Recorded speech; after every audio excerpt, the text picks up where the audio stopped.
For the transmission to actually happen, the body fluid of the sufferer has to come in contact with the blood of the person who is exposed to it, that is about to contract it. What do I mean by this? Okay, let's say you kissed somebody who has HIV. Obviously, there is HIV in her saliva or his saliva, depending on who the partner is. So you kiss the person, you might swallow the saliva. I mean, it will be all over your mouth and all that. You are unlikely to pick up HIV from that person unless you have wound in your mouth, like sores in your mouth, that the saliva can now get into the wounds and get into your bloodstream. Or you have maybe wounds in your stomach, like ulcer, things. But if you have intact mucous membrane, intact skin, you're unlikely to pick it. Despite that you were exposed to that saliva, which the same thing like somebody with HIV playing football with you or any games, sweaty all over. There's HIV in the sweat.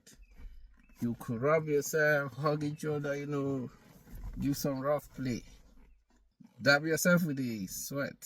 You're not going to pick it up. Unless somehow or the other you have skin break. You have an open wound in your skin. Even with exposure, your state of immunity, and then the inoculum. What we mean by inoculum, the size of the HIV in the body, in the blood, or in the fluid of that person. I mean, some people have high virulence, high viral load. All that will determine too your risk for actually contracting it. I was just trying to give you instances of the misconceptions people have. They think, oh, once you get exposed, you hug the person. Some people don't want to hug an HIV positive person. These are the things that lead to stigmatization. And that is what I'm trying here to let you know. That it's not that, okay, let's say an HIV positive person coughs, you're going to get it, So these are some of the things I'm trying to debunk. So I've talked about the saliva, talked about the sweat, even the blood. Somebody with HIV has a wound and you rush in, even if you didn't know, like blood splashes all over you. Unless there is an open wound on your skin where the blood flows into, and then it can get into your bloodstream. Or maybe it splashes into your eyes and you somehow or the other rub your eyes like this and break a blood vessel. The main thing I'm trying to say is that it has to get into the bloodstream of that person that is the intended patient, like somebody that will be contracting it before you can get it.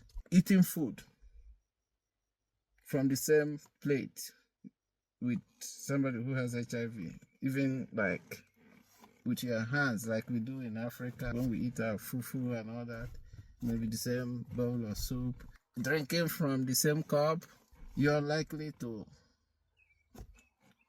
pick it. It doesn't go that way, I hope you're getting my drift, because I decided to do this video just to debunk a whole lot of things. How do we really transmit it? Like I said, what most people know is sex. Sex is one of the risk factors, especially in the men.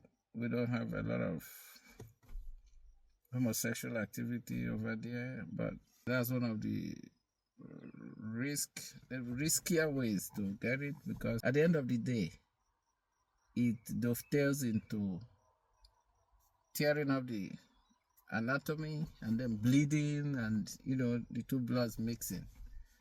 I mean, heterosexual sex too, we do get it, but to a lesser extent than homosexual sex because of less trauma. But that's actually the main means of transmission in Africa, sex. There has to also be some element of abrasion, micro abrasion, whatever, but if it's the man that is transmitting it to the woman, then the man has to deposit his sperm into the woman, and that sperm has to get into the bloodstream somehow.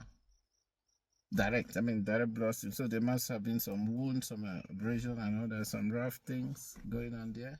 the man is more likely to give it to the woman than the other way around, because men wash off and all that, and there's less contact time for a man, because come out, you clean up, wash up, but the man deposits the sperm into the woman. It stays in the woman for long time. They could douche, they could do anything and still wound themselves later and still get it.